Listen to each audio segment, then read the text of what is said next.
Guys, tomorrow's Veterans Day. Not just a holiday or an excuse to be off of work. It is to celebrate and remember the veterans that have fought for, and in some cases even given their lives for us to have the freedom to make crappy YouTube videos and enjoy good whiskey with one another. So we're going to talk about 6 bottles to drink on Veterans Day. Roll that intro.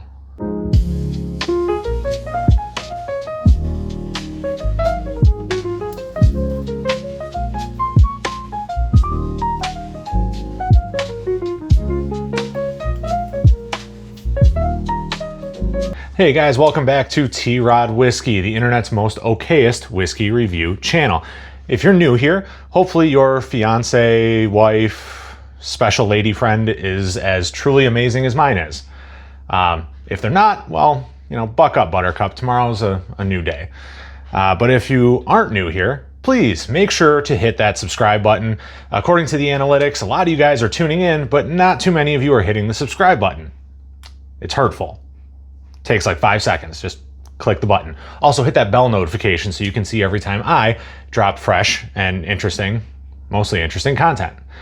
So anyways, today we have a list of 6 bourbons and whiskeys that I think you should be drinking on Veterans Day. And if you stick around till the end, you'll get to see the mystery pour that I have in my glass.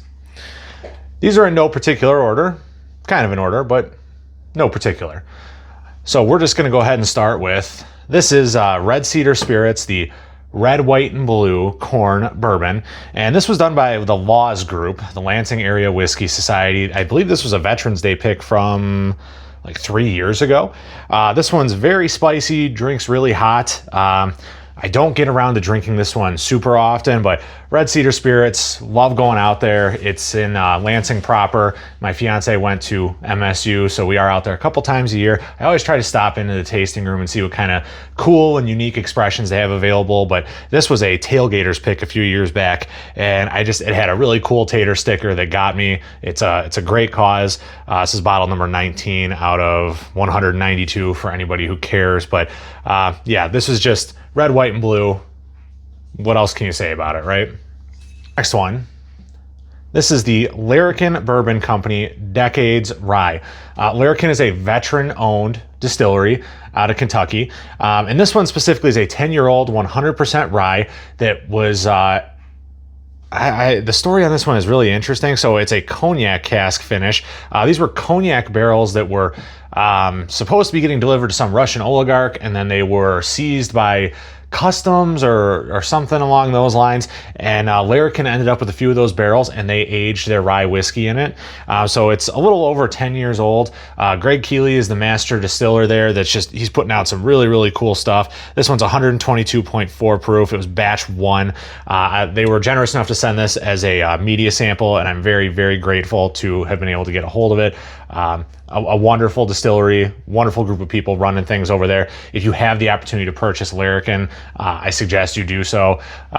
This one in particular has a lot of sweet and spicy rye notes. It's impactful, but it's also really complex. So it's definitely a unique pour in that aspect. And I try to sparingly go to it because I know I'll never get another one. But unfortunately, it is going to be getting drank a lot more tomorrow. So another veteran-owned distillery, H.K. Young. A little bit of a newer player on the block. H.K. Young, I believe they're sourcing and blending their own whiskey, but this is their toasted bourbon. And while it comes in at 91.4 proof, which some people might say, oh wow, that's too low proof, I assure you it's not. This is actually very quickly becoming my favorite toasted bourbon here in the Speakeasy.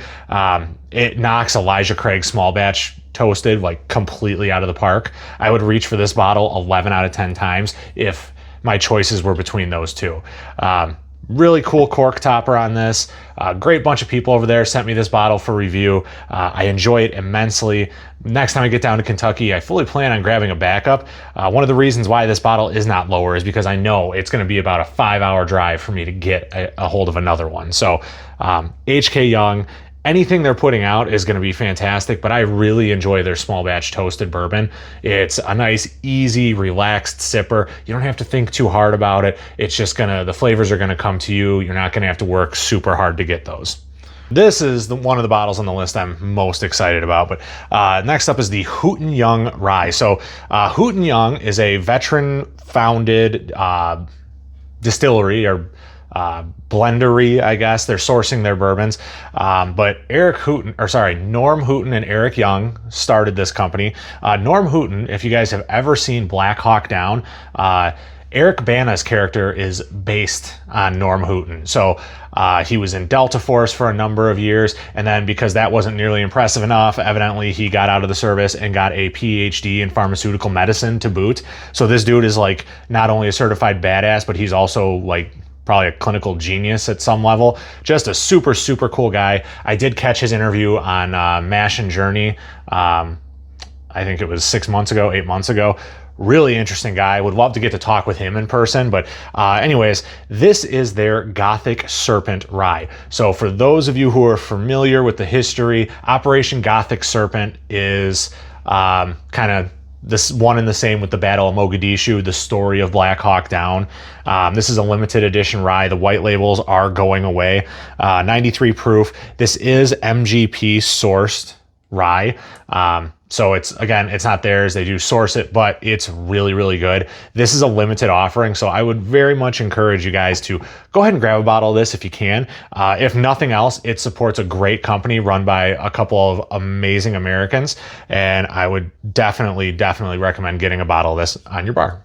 So this next bottle is another Hooten Young product, but this is the Jack Carr Warrior Poet Edition. So very, very different from the bottle we just talked about. This is a 99% corn, 1% malted barley. This is an American light whiskey coming in at, I think it's 125. Yeah, 125 proof. It's 16 years old. So for all of you guys out there that haven't been able to get a hold of the Penelope light whiskey, this is going to be very, very similar in profile and character, and actually not that far off on the proof point. But Jack Carr was a Navy SEAL for 16 years, hence the 16-year age statement. It's got a super cool logo. It does have the Navy SEAL hatchets on there. He writes a lot of like books. If you don't know who he is, kind of in the same vein as Tom Clancy, though I enjoy his writing a little bit more than Tom Clancy's. It's a little bit less chaotic is I guess the way I would put it. But this thing is an absolute butterscotch bomb. I think they're only like $125. They're not that expensive given the 16-year age statement, but super cool bottle, amazing label, super, super sweet backstory to this. Jack Carr, Norm Hooten. I mean, it's just, if you're into, action movies and guns and history and supporting veterans, I mean, this is just cool, right?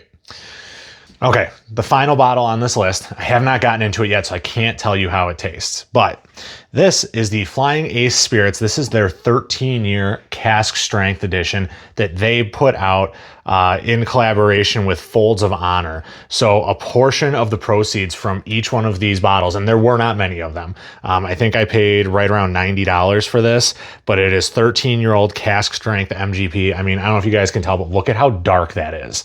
That is super, super dark. And I plan on cracking it tomorrow.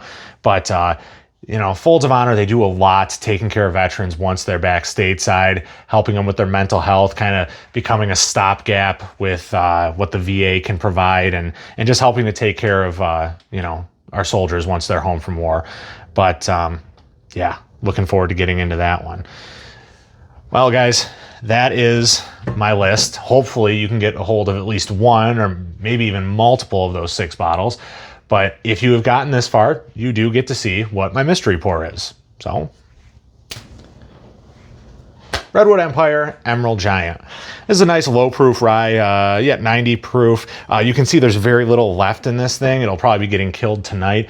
There's a rule in the speakeasy. We don't go back to the same bottle twice in a row, but when there's like 2 mouthfuls left, I think we might have to just put a little asterisk next to that one and just kill it. Or you know what? We'll go ahead and just top her off right now on camera, just so everybody knows I'm not full of it. There we go. Well, all right, guys, if you have made it this far, once again, I want to thank you for tuning in. Please make sure you're hitting that subscribe button. I appreciate everybody. We did hit 1,000 subscribers last week. I fully intend on having a live stream in the near future to celebrate that.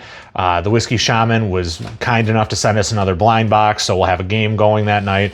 I'll let you guys know a day or two in advance when that's going to come up, but otherwise, I will see you next time. Look forward to hearing from you all in the comments, and we'll see you later. Cheers.